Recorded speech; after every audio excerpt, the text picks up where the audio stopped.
আমরা যে আজিজিয়া থাকবো, আজিজিয়ায় যে মেন হজ আমাদের 8ই জিলহজ থেকে শুরু হবে। 8ই জিলহজ, 8, 9, 10, 11, 12 এই 5 দিন হজ, তাই তো নাকি? জিলহজ মাসের 8 তারিখ থেকে শুরু হবে, 12 তারিখ আসরের মাগরিবের আগে শেষ হবে।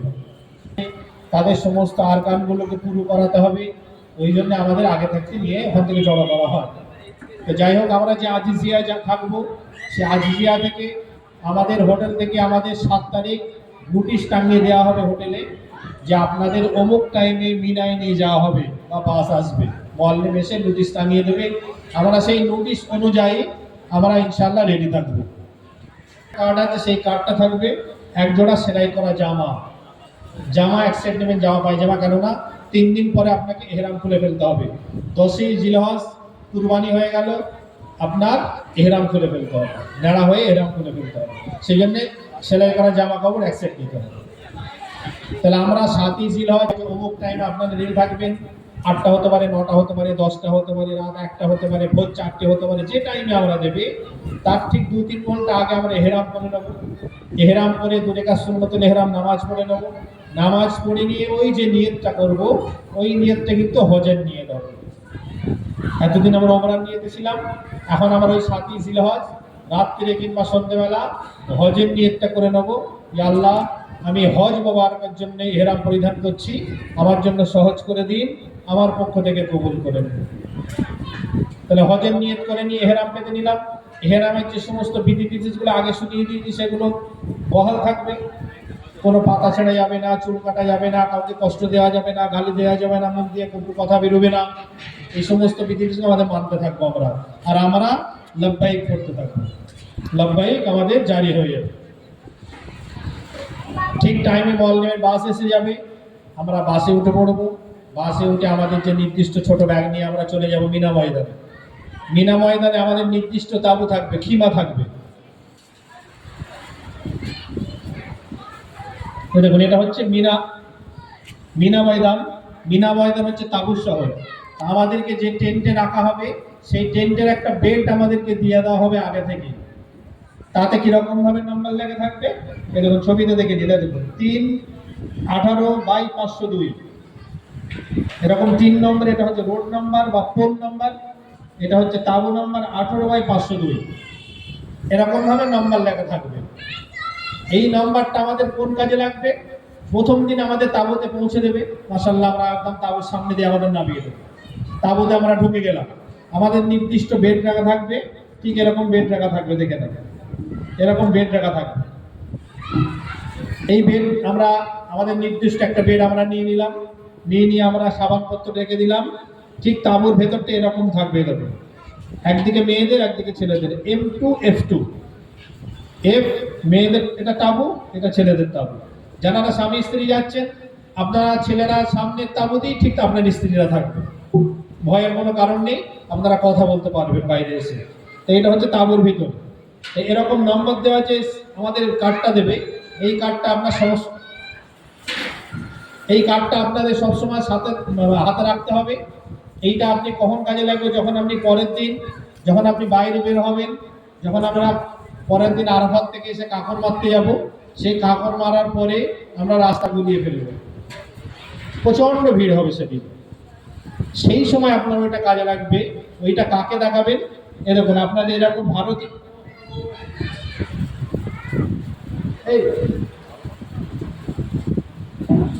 আমাদের এই দেখুন, ঠিক এরকম ড্রেস পরে আমাদের ভারতীয় কর্মীরা থাকবেন।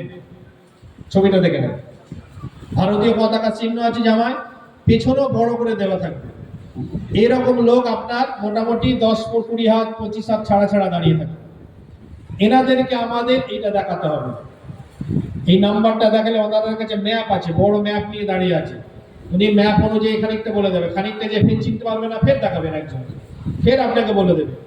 একদম যদি না পারেন, তখন বাধ্য হয়ে আপনাকে রেখে যাবে, কিন্তু আপনারা চেষ্টা করবেন চলে আসার। খুব ভালো সুন্দরভাবে আপনাকে বুঝিয়ে দেবে, ও জায়গায় যাবেন, এত নম্বর দেখবেন, সুন্দরভাবে বুঝিয়ে দেবে। বিচলিত হবেন না, বসে বসে কান্নাকাটি করবেন না, এনাদের সাহায্য নেবেন। সব বাংলা বোঝে, বাংলা হিন্দি দুটো ভাষাই বোঝে। তা যাই হোক, তাহলে আমরা প্রথম দিন মিনাতে গেলাম, মিনাতে যে আমাদের যে সময় নিয়ে যাবে সে সময় থেকে 8ই জিলহজ আমরা সারাদিন মিনাতে কাটাবো, আমাদের ইবাদতের মাধ্যমে কাটাবো। ইহরাম অবস্থায় ইবাদতের মাধ্যমে আমাদের তাবুর মধ্যে নামাজ পড়তে হবে, আমাকে মসজিদে খাইফে যাওয়ার সুযোগ পাবো না, বেরোতে দেবে না তাবু থেকে। অনেক লোক, লাখ লাখ লোক, আর পুলিশ অন্তত মনে হয় 40 লাখ লোক হলে মনে হয় 10 লাখ পুলিশ থাকে, বুঝতে পেরেছেন, আমাদের সেবার জন্য। যাই হোক, আমরা প্রথম দিন 8ই জিলহজ তাবুতে কাটাবো। 8ই জিলহজ আবার একটা মুআল্লিম এসে আমাদের বলে যাবে অমুক টাইমে আপনাদের আরাফাতের ময়দানে নিয়ে যাওয়া হবে। সেটা ভোরে হতে পারে, রাত্রেও হতে পারে, ঈশার পরেও হতে পারে, যে টাইমে বলবে আমরাও থাকবো ইনশাল্লাহ। আমরা বলে দেবো আপনাদের যে অমুক টাইমে আমাদের আরাফাতের ময়দানে যেতে হবে। আমরা না ঘুমিয়ে ইবাদত করে আমরা সেই টাইমে মুআল্লিমের পেছনে আমরা চলে যাব। আমাদের যদি বাসের টিকিট থাকে আমাদের বাসের কাছে যাব, যদি আমাদের ট্রেনের টিকিট থাকে আমরা ট্রেনে চলে যাব, যে আমাদের আরাফাতের ময়দানে নিয়ে চলে যাবে। আমরা যে হজের তাহলে 3টে ফরজের আগে শুনেছেন আপনারা, 3টে ফরজ, একটা হচ্ছে ইহরাম পরে নিলাম, একটা ফরজ আদা হয়ে গেল। এই আরাফাতের ময়দানে যে যাবো এটা একটা ফরজ। আরাফাতের ময়দানে যদি কেউ না যায় কোনো হাজি, তার কিন্তু হজ হবে না। যারা অসুস্থ থাকবে, আল্লাহ না করুক কেউ যদি হসপিটালে ভর্তি থাকে, ওটা সরকার থেকে ওনাকে অ্যাম্বুলেন্সে করে আরাফাত ময়দানে নিয়ে যাওয়া হয়, ওটা আলাদা ব্যবস্থা আছে। আল্লাহ তাআলা আমাদেরকে সকলকে সুস্থ রাখুন। যাই হোক, আমরা ট্রেনে কিংবা বাসে করে আরাফাত ময়দানে চলে গেলাম। আরাফাত ময়দানে যখনই পৌঁছাবো, আরাফাত ময়দানে ঠিক এরকম তাবু করা থাকবে, একটু দেখে নেন। এটা হচ্ছে আরাফাত ময়দান, 9ই জিলহজ, এই যে আরাফাতের ময়দান, মসজিদে নামেরা, এরকম টেন্ট থাকবে আরাফাতের তাবু। এই টেন্টে আমাদের সেম আমাদের যে টেন্ট বরাদ্দ আমাদের জন্য, সেই টেন্টের সামনে আমাদের নিয়ে যেয়ে আমাদের টেন্টের মধ্যে রেখে দেবে। সেখানেও বেড আছে, বেড রাখা আছে। আমরা ওযু করব, নামাজ আদায় করব, রেস্ট নেব। যদি ফজরের আগে পৌঁছে যায় ফজরের নামাজ আদায় করব। সারাদিন আমরা ইবাদতের মাধ্যমে কাটাবো আরাফাতের ময়দানে। আরাফাত সম্পর্কে আল্লাহ তাআলা কোরআনে বলেছেন, ইয়াউমুল আরাফা, 9ই জিলহজ, আমি এত আদম সন্তানকে মাফ করি, অন্যদিন আর কোনোদিন মাফ করি না। আমরা সৌভাগ্য যে সেই দিন আমাদের সামনে আসতে চলেছে। সে আরাফাতের ময়দানে আমরা যাব, সারাদিন বসে বসে যেটুকু রেস্ট নেওয়ার নিয়ে আমরা ইবাদতের মাধ্যমে কাটাবো। কোরআন তেলাওয়াত করব, তাসবিহ তাহলিল করব, একসাথে বসে আলাপ আলোচনা করব, কিতাবি আলোচনা করব, না হলে নামাজ, নফলে নামাজ দাঁড়িয়ে। আসর পর্যন্ত আমরা আমলের মধ্যে থাকবো। দুপুরের খাবার আমাদের চলে আসবে ইনশাআল্লাহ। যেটুকু খাবার আমাদের জন্য বরাদ্দ আছে মাশাআল্লাহ বলে আমরা খেয়ে নেব ইনশাআল্লাহ। খেয়ে নিয়ে আমরা আসর পর থেকে মাগরিব পর্যন্ত রেখে দেবো দোয়ার জন্য। আসরের নামাজ আমরা জামাত সহকারে পড়ে দেবো। পড়ে নিয়ে আমরা আসর থেকে মাগরিব যে টাইমটা আসবে, ওই টাইমটা আমরা দোয়া করব, কারণ আল্লাহ তাআলা ওই দিন মাফ করবেন বলেছেন। আল্লাহর কাছে যদি দোয়া কবুল হয়ে যায়, আল্লাহ তাআলা আমাকে নিষ্পাপ শিশুর মতো বানিয়ে দেবেন। এর থেকে আর বড় কিছু নেই। সেই জন্য সেই আশা নিয়ে আমরা চোখের পানি ফেলে আমরা তাঁবুতে কিংবা তাঁবুর বাইরে যেয়ে কিংবা একাকি বসে আমরা খুব দোয়া করবো আল্লাহ সবাই, নিজের জন্য, নিজের সন্তানি, নিজের আনেওয়ালা নাসল সম্পর্কে, নিজের যারা আত্মীয় স্বজনেরা ইন্তেকাল করেছে, যারা আসতে পারেননি, যারা যাবেন, সবার জন্য আমরা দোয়া করবো ইনশাআল্লাহ। মুসলিম উম্মার জন্য আমরা দোয়া করবো, আর যাতে আমাদের হজটা কবুল হয় সেই জন্য আল্লাহর কাছে কাঁদাকাটি করি। দোয়া করা হয়ে গেলে সূর্য দেখবো অস্ত যাচ্ছে, একদম সূর্য লাল হয়ে ডুবে যাচ্ছে, মাগরিবের নামাজ আদায় করব না। আমরা আরাফাতের ময়দানে মাগরিবের নামাজ আদায় করব না, সূর্য অস্ত যাবে। তারপরে আস্তে আস্তে আমরা বেরিয়ে পড়বো মুজদালিফার দিকে। মুজদালিফায় যদি আমাদের হেঁটে যাওয়ার রাস্তা কাছাকাছি থাকে আমরা হেঁটে যাব, নাহলে আমাদের জন্য যদি বাস বরাদ্দ থাকে কি ট্রেন বরাদ্দ থাকে, আমরা সেই তাতে করে আমরা মুজদালিফায় পৌঁছাবো। এই মুজদালিফায় অবস্থান করা হচ্ছে ওয়াজিব। মুজদালিফায় খোলা আকাশের দিকে আমাদের সারা রাত কাটাতে হবে।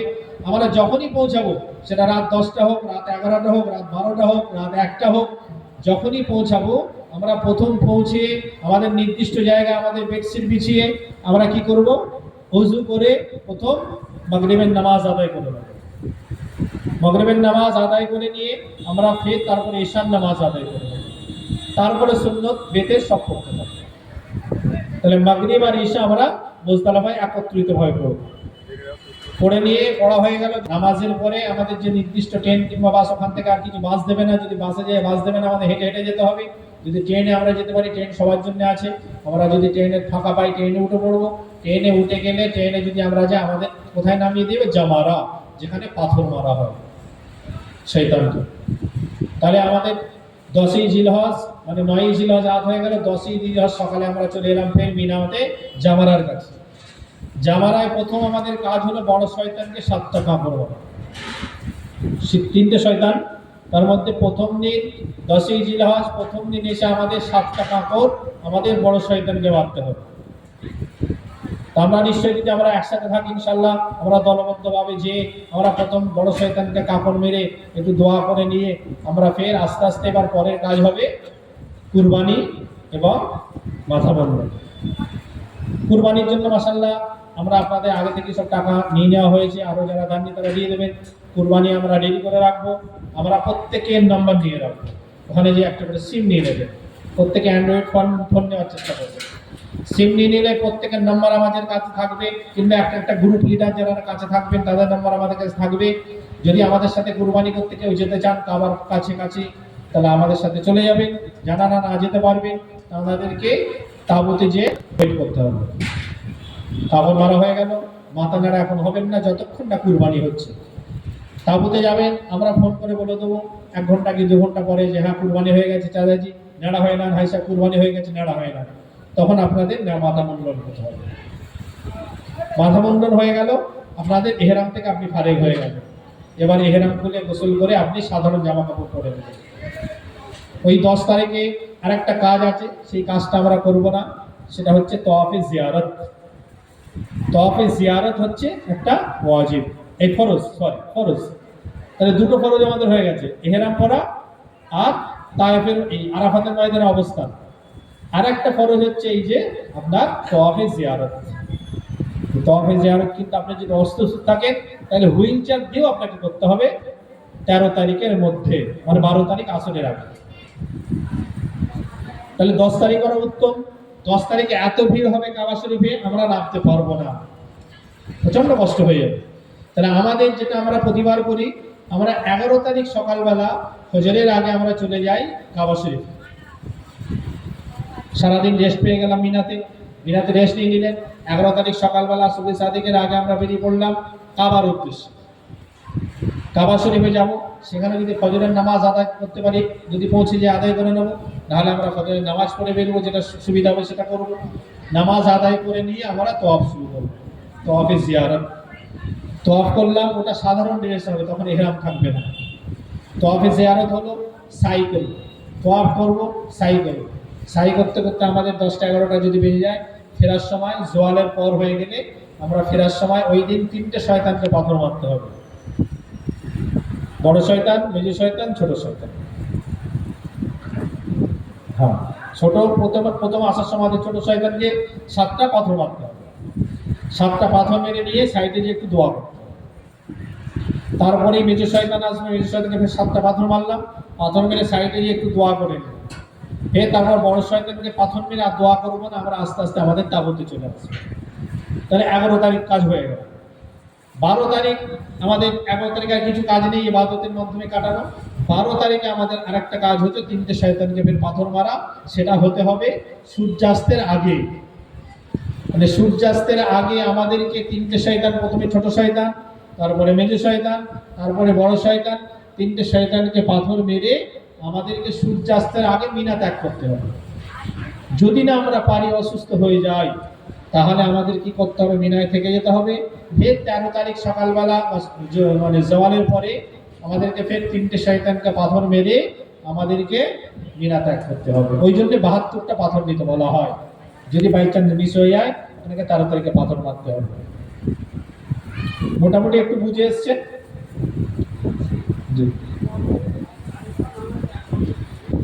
আমাদের হোটেল যাচ্ছি, আমরা চলে আসবো ইনশাল্লাহ, আমাদের হজ কমপ্লিট হবে। বুঝতে পারলেন? এই হজ সম্পর্কে 5 দিনের যে আলোচনা বই সুন্দরভাবে দেওয়া আছে, গাইড বই, ওইটা বারবার দেখবেন আপনাদের ইনশাআল্লাহ ব্রেনে ঢুকে যাবে। বাদ বাকি আমরা মদিনা শরীফ, মক্কা শরীফ অনেক জায়গায় সফর করাবো, সেই সফর সম্বন্ধে এবং মদিনা শরীফে আমরা কবে যাব, কি করব না করবো, সে সম্বন্ধে আলোচনা করবেন আমাদের ভাই হিজবুল সাকির মোল্লা সাহেব। আপনাদেরকে সুন্দরভাবে বুঝিয়ে দেবেন ইনশাআল্লাহ। আর খুব বেশিক্ষণ টাইম নেবেন না, খুব আসরে আগে ইনশাআল্লাহ শেষ করে দেওয়া হবে।